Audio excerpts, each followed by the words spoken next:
Hai guys, apa kabar kalian semua? Semoga dalam keadaan baik dan bahagia ya. Kali ini saya akan mereview sebuah film yang bertema dengan horor nih guys. Film ini berjudul The Doll, yang rilis pada tahun 2016. Nah, tak perlu berlama-lama, kita langsung saja ke ceritanya. Oh ya, sebelum lanjut jangan lupa tekan tombol subscribe-nya dulu ya. Terima kasih. Film diawali dengan pada suatu malam ada 3 orang kakak beradik yaitu Hana, Rani, dan juga Randy yang baru saja mengantarkan orang tua mereka untuk bekerja selama seminggu. Saat perjalanan pulang, Randy tiba-tiba kebelet pipis. Karena perjalanan masih jauh ke pemukiman warga, akhirnya Randy turun dari mobil sambil berlari ke bawah pohon besar untuk pipis. Saat itu terlihat ada sebuah boneka di atas pohon. Boneka itu terlihat sangat lusuh dan wajahnya sangat amat menyeramkan. Setelah itu, mereka mulai mendapatkan gangguan-gangguan gaib. Mulai dari ketika mereka lagi tidur, Hana tiba-tiba mendengar suara pintu diketuk. Namun saat dibuka tidak ada siapa-siapa di luar. Tapi Hana menemukan boneka yang ada di atas pohon tadi, yang entah bagaimana itu bisa sampai ke depan rumah mereka. Rani pun yang ikut kebangun karena suara itu. Kemudian Hana menunjukkan boneka itu. Bukannya takut, malah ia berpikir bahwa boneka itu dari pacarnya, yaitu Kevin. Dan dengan polosnya, ia membawa boneka itu masuk.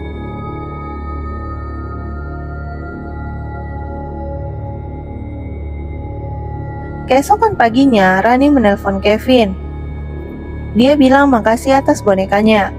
Tapi Kevin malah kebingungan karena ia merasa tidak pernah mengasih boneka kepada Rani. Lalu Rani kemudian melirik boneka itu, tapi bonekanya hilang begitu aja. Dan ada sebuah kertas bertulisan main petak umpet, dan kertas itu pun diberikan ke Hana. Di saat bersamaan dengan itu, pintu rumah ada yang ngetok. Dan sama seperti semalam, saat dibuka tidak ada siapa-siapa di luar. Lalu mereka juga mendengar pintu toilet kebuka. Dan setelah dilihat, boneka itu sudah ada di sana dengan ucapan selamat karena udah nemuin dia. Awalnya mereka mengira itu kerjaan Randy. Randy bilang itu bukan ulahnya, malah dia bingung kenapa boneka yang ada di atas pohon kemarin tiba-tiba ada di sini. Merasa ada yang gak beres dengan boneka itu, Rani kemudian membuangnya ke tong sampah. Pada malam harinya, Hana dan Rani dengar ada suara lagi. Dan mereka juga melihat ada kertas yang mengajak main petak umpet. Lalu mereka mencoba tanya kepada penjaga malam yang kebetulan lewat. Tapi si bapak bilang, tidak ada melihat siapapun yang lewat sana. Hana dan Rani kemudian masuk ke dalam rumah dan dengan terkejutnya mereka setelah mendengar suara teriakan Randy. Mereka yang melihat Randy kakinya yang sudah berdarah seperti dicakar oleh sesuatu. Dan sama seperti sebelumnya, mereka menemukan boneka itu, padahal tadi kan sudah dibuang. Mereka yang mengalami kejadian aneh itu kemudian memutuskan memanggil orang pintar, yang dikenal dengan Laras dan juga Dedi. Mereka ini sepasang suami istri yang akan membantu mereka. Lalu scene berpindah kepada suami istri yang bernama Daniel dan istrinya yang bernama Anya. Mereka ini bisa dibilang kehidupannya lumayan susah, karena Daniel saat itu hanya seorang pekerja proyek dengan gaji kecil, sementara Anya adalah seorang pembuat boneka. Namun pada suatu hari, Daniel bilang sama Anya kalau dia dapat promosi dari kerjanya. Ia juga bilang kalau sekarang mereka bisa membeli rumah dengan dicicil, karena gaji dari pekerjaannya sekarang cukup besar. Dan ia juga dipinjamkan mobil oleh perusahaan selama ia bekerja di sana. Mendengar itu, Anya pun langsung kesenangan dong. Singkat cerita, pindahlah mereka ke rumah baru dan memulai kehidupan sebagai orang kaya baru. Anya pun juga mulai bergabung dengan ibu-ibu komplek lainnya. Salah satunya yang bernama Niken. Niken ini adalah tetangga depan rumah Anya yang sangat percaya akan hal-hal mistis. Niken memperingatkan Anya untuk berhati-hati dengan makhluk halus, namun tetap saja Anya tidak percaya hal-hal yang tidak logis. Kemudian scene berpindah ke sebuah proyek pembangunan tempat Daniel bekerja. Terlihat Daniel yang sedang memarahi anak buahnya karena keterlambatan pembangunan, karena adanya pohon besar yang belum ditebang. Tidak ada satupun pekerja yang berani menebangnya. Pohon itu punya cerita. Beberapa bulan lalu terjadi perampokan di sebuah rumah yang tak jauh dari pohon itu. Semua orang terbunuh secara keji, termasuk orang yang sering bermain di bawah pohon itu bersama bonekanya. Sejak kejadian itu, bonekanya tersimpan di atas pohon dan didoakan agar arwah anak itu tidak mengganggu, karena pohon tersebut sudah menjadi tempat tinggal bagi anak itu. Nah, jika pohon ditebang, akan menyebabkan malapetaka dengan sudah banyak orang yang diganggu olehnya. Daniel yang tidak percaya akan hal-hal yang tidak logis dan waktu sudah mendesak. Akhirnya Daniel pun meminta orang lain untuk menebang pohon itu. Setelah selesai, Daniel pun pulang ke rumahnya. Tapi saat membuka bagasi mobil, Daniel melihat ada boneka yang ada di pohon tadi. Ia tidak berpikir aneh-aneh, tapi ia langsung ingin membuang boneka itu. Karena Anya adalah seorang pengrajin boneka, ia ingin membersihkan boneka itu lalu menyimpan boneka itu. Dan mulai dari malam itulah muncul banyak kejadian hal-hal aneh. Seperti pada suatu malam terdengar suara-suara dari belakang pintu. Tercium bau busuk, ada barang-barang yang pecah dengan sendirinya. Pintu dan jendela yang terbuka sendiri. Namun mereka berdua tetap berpikir positif dan menebak-nebak mungkin ada saja tikus dan angin. Keesokan harinya Niken dan anaknya Cila berkunjung ke rumahnya. Anya menceritakan semua kejadian aneh semalam. Tiba-tiba terdengar suara berisik dari ruangan boneka. Setelah diperiksa, ternyata itu seekor tikus. Tapi setelahnya yang lebih menyeramkan karena melihat boneka yang dikenal dengan keangkerannya. Niken menjelaskan bahwa boneka itu bernama Gawiyah, yang artinya jahat. Anak kecil pemilik boneka itu mati karena terbunuh dengan sadis oleh perampok di rumahnya. Awalnya nggak tenang dan gentayangan, Niken menyuruh Anya untuk mengembalikan boneka tersebut ke pohonnya. Sementara itu, Cila yang sedang berdiri dipanggil oleh seorang anak kecil. Ia pun bermain dengannya. Lalu Cila datang ke sana dan bilang ke Anya kalau dia mau meminjam boneka itu. Katanya boneka itu mau dimainkan sama temannya yang sekarang berada di luar rumahnya. Anya dan Niken penasaran siapa teman yang dimaksud. Mereka kemudian melihat dari jendela, namun tidak ada satupun orang di luar. Pada malam harinya, Anya kembali mendapat gangguan. Tapi dia nggak sadar kalau itu adalah gangguan dari boneka itu. Di sini Anya juga mendapatkan kertas yang mengajak main petak umpet. Sedikit heran, tapi Anya berpikir kerjaan Cila, karena Cila suka main petak umpet. Keesokan harinya Daniel pergi kerja seperti biasa. Sementara Anya melakukan usaha rumahannya, yaitu buat boneka. Nah, lagi-lagi dia mendapatkan kertas seperti semalam. Karena penasaran, Anya pun coba telepon Cila dan bertanya apa ia yang menaruh kertas itu. Cila bilang kalau bukan dia yang menaruhnya, tapi temannya semalam yang meminjam boneka di rumah Anya. Malam harinya, lagi-lagi Anya mendapatkan gangguan, tapi tidak seperti malam-malam sebelumnya. Di luar sedang hujan deras, dibarengi dengan suara petir. Anya yang saat itu sedang nungguin Daniel pulang kerja dibuat terkejut dengan melihat ada seorang anak kecil yang memakai jas hujan sedang berdiri di luar rumahnya. Anya kemudian nyamperin si anak itu, lalu Anya tanya siapa namanya. Anak itu menjawab, ia adalah Uci. Lalu Anya membawanya masuk ke dalam rumah, kemudian memberikan semangkuk sup hangat. Anya pun menelpon Niken untuk bertanya siapa itu Uci. Namun ketika Niken mendengar nama anak itu adalah Uci, Niken sangat ketakutan dan mengatakan bahwa pemilik boneka yang mati terbunuh itu bernama Uci. Lalu tiba-tiba mati lampu. Anya yang masih belum percaya tentang hal gaib pun mencari Uci. Kemudian ia mencari ke kamar mandi. Tapi lagi-lagi dia nemuin tulisan yang lagi-lagi untuk bermain petak umpet. Anya kemudian dengar suara pintu kebuka dan ternyata itu pintu ruangan boneka. Ia pun mencoba periksa ruangan itu dan betapa terkejutnya Anya setelah melihat boneka Gawiyah ada di sana. Dan setelah mendekati boneka itu, ia mendapatkan kertas berisi aku di ruangan ini. Temukan aku. Sementara Niken yang khawatir dengan Anya, ia pun berniat untuk mendatanginya. Tapi tiba-tiba ia mendengar suara teriakan Anya.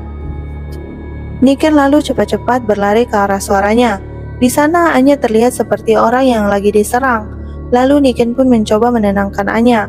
Setelah mengalami teror mengerikan tersebut, Malam itu juga Niken ajak Anya untuk mengembalikan boneka itu ke pohonnya.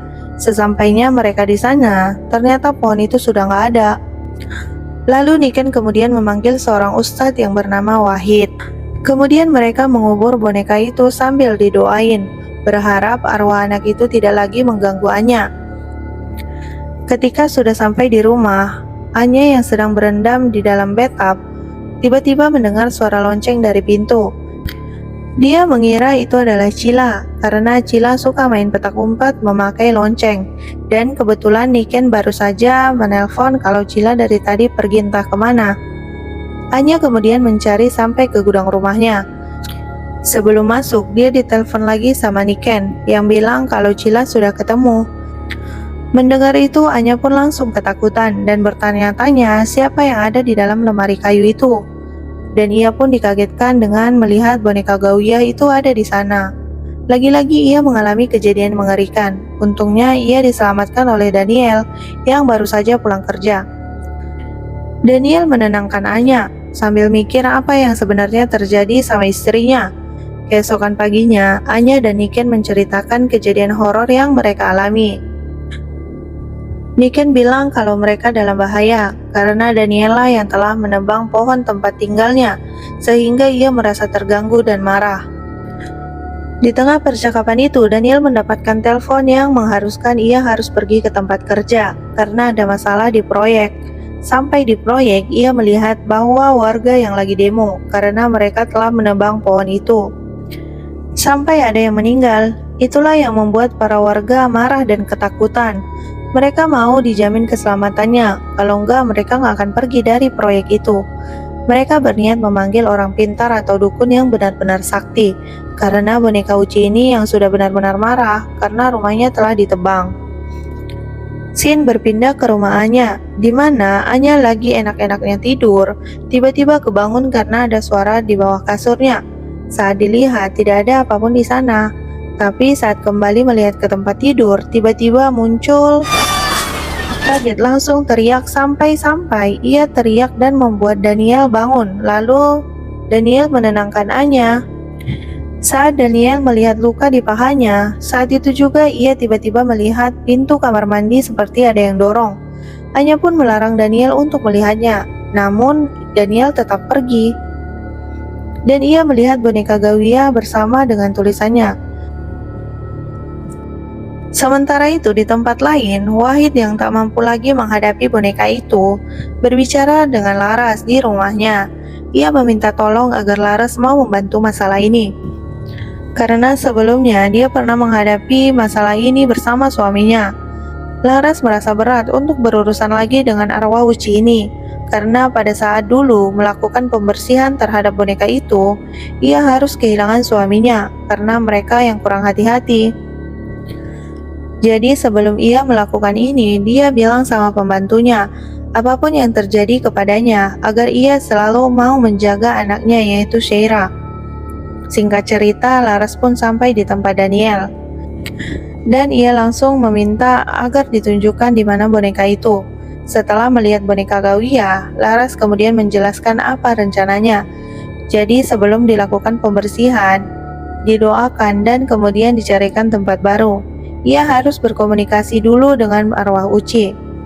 Nah, sebelum melakukan itu, Laras meminta Niken untuk pergi dari sana, karena ia takut Uci akan menyerang Niken. Karena melalui Niken lah Laras bisa sampai di sana. Setelah itu, semua benda-benda sudah dipersiapkan untuk memulai ritualnya. Lalu boneka Gauya diletakkan di tengah meja, dan Laras yang memanggil arwah Uci. Dan terakhir ada boneka jelangkung yang dipakai untuk menulis apapun yang akan Uci bilang nantinya. Awalnya semua berjalan lancar. Uci menjawab pertanyaan Laras dengan normal. Tapi lama-kelamaan jawabannya jadi brutal dan kemudian komunikasi berhenti secara mendadak. Suasana kemudian menjadi hening, tapi tiba-tiba saja Anya mendapatkan serangan dengan menariknya. Untungnya serangan itu berhasil dihentikan. Ternyata arwah Uci ini tidak bisa diajak negosiasi karena dia sudah sangat marah dan dendam terhadap Daniel. Karena sudah tidak bisa dilakukan pemindahan secara baik-baik, Laras akan melakukan ritual pengikatan secara paksa untuk mengunci arwah Uci di dalam boneka itu. Namun Laras tidak bisa melakukannya sendirian, melainkan ia juga memanggil Wahid dan beberapa temannya untuk membantu. Laras pun mulai mempersiapkan ritual penguncian tersebut. Namun tiba-tiba terdengar suara teriakan Niken. Mereka pun langsung menghampiri Niken. Terlihat Niken yang sudah dirasuki arwah Uchi. Ia di balkon rumahnya dengan tali melilit di lehernya dan pisau di tangannya. Mereka mencoba menyelamatkan Niken, tapi yang terjadi Niken mati dengan mengenaskan, dengan kepala yang terpisah. Sementara itu di rumahnya Laras, Seira yang lagi bermain sendirian di kamarnya didatangi arwah Uchi yang mengajaknya untuk bermain. Sumi yang kebetulan lewat mendengar Seira lagi ngomong sama seseorang. Sumi kemudian coba tanya dari luar pintu, tapi tiba-tiba dia mendengar suara teriakan Seira. Sumi yang panik coba buka pintu dan ternyata pintunya terkunci. Dia kemudian menelpon Laras. Tanpa pikir panjang, Laras pun langsung menuju ke rumahnya. Sesampainya di sana, mereka langsung merusak pintunya dan ternyata tidak ada apapun yang terjadi sama Seira. Laras kemudian sadar kalau ini hanyalah akal-akalan Uchi saja, agar Laras menjauh. Dan Uchi pun akan lebih leluasa bunuh Daniel dan Anya. Balik lagi ke rumah Daniel, ternyata ada kejadian yang tak disangka-sangka. Saat mereka lagi bersama Wahid dan teman-temannya, tiba-tiba ada segerombolan kelelawar yang menerobos masuk ke dalam rumah. Dengan brutalnya, kelelawar itu langsung menyerang Wahid dan teman-temannya. Sementara Anya dan Daniel sembunyi di bawah meja. Mereka kemudian berhasil lolos, tapi mereka harus terpisah. Anya yang sekarang berada di ruangan boneka tiba-tiba saja diserang oleh Uchi yang menunjukkan penampakan yang sangat menyeramkan. Anya diserang Uchi kemudian merasuki badannya. Daniel yang mendengar suara teriakan Anya kemudian pergi ke balkon menuju ke kamar boneka itu. Ia pun menemukan Anya, tapi tiba-tiba ia diserang oleh Anya yang sedang saat itu dirasuki oleh arwah Uchi. Daniel melarikan diri sampai menuju atap rumahnya. Tetap saja Anya bisa mengejarnya dan terus menyiksa Daniel untuk membunuhnya. Laras yang datang ke sana kemudian mengusir kelelawar dengan menggunakan obor. Laras juga membantu Daniel yang hampir terbunuh oleh Uchi. Laras meminta Anya untuk mengingat kenangan-kenangan indah bersama Daniel agar ia terbebas dari pengaruh Uchi dan dibantu dengan bacaan-bacaan ayat suci Al-Quran. Akhirnya Uchi bisa keluar dari tubuh Anya.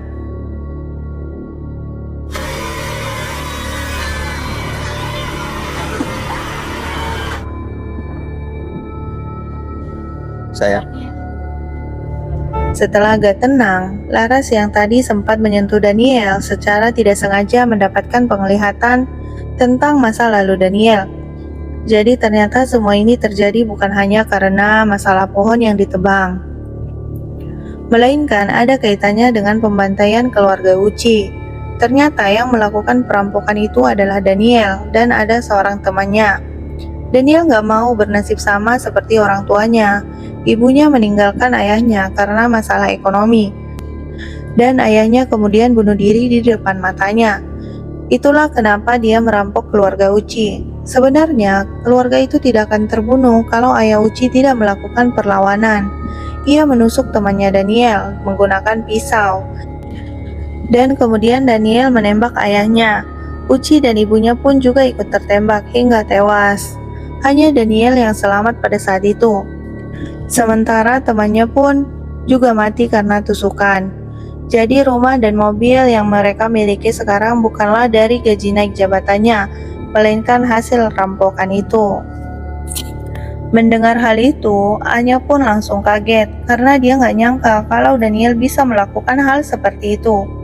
Sementara Uchi yang amarahnya belum selesai kembali mencoba menyerang mereka. Laras kemudian mengajak mereka untuk keluar dari rumah itu. Tapi sayangnya hanya Laras dan Anya yang berhasil keluar. Daniel terkunci sendirian di rumah itu. Dia disiksa habis-habisan sama si Uchi. Mulai dari Uchi yang menarik tangan sebelah Daniel ke lubang wastafel hingga membuat pergelangannya putus. Uchi lalu keluar dari lubang wastafel dan ia merasuki Daniel sama seperti Anya sebelumnya. Dan akhirnya Daniel dibunuh oleh Uchi dengan cara menjatuhkannya dari lantai 2 sebanyak 2 kali.